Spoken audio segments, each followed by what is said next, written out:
In today's video, I'm going to teach you how to make super admin in HubSpot CRM. By the end, you'll know exactly how to elevate a user to super admin so they can access every tool and setting in your portal.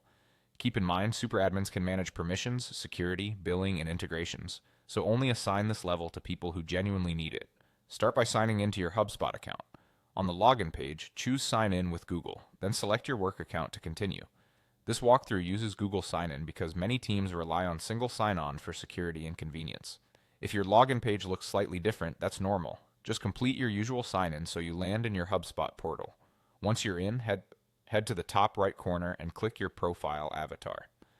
From the drop-down, select Profile and Preferences. This opens your personal settings area.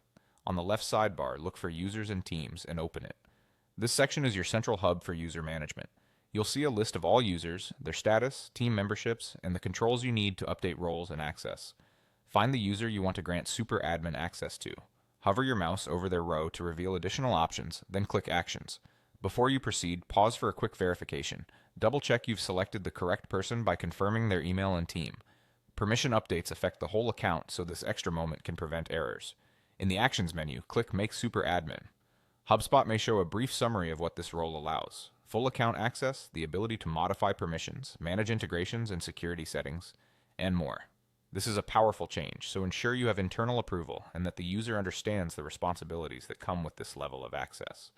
To finalize the update, click Save. The change takes effect immediately. The user will now have super admin privileges as they navigate the account, and they'll be able to access settings and areas that were previously restricted. If your organization keeps a change log or follows an access review process, it's a good idea to record this update for transparency in future audits.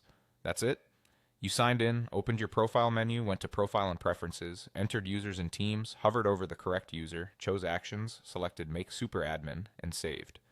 Keep super admin assignments limited to reduce risk, review them regularly, and align them with your company's security policies. Thanks for watching, and feel free to replay any part while you complete the steps in your own account.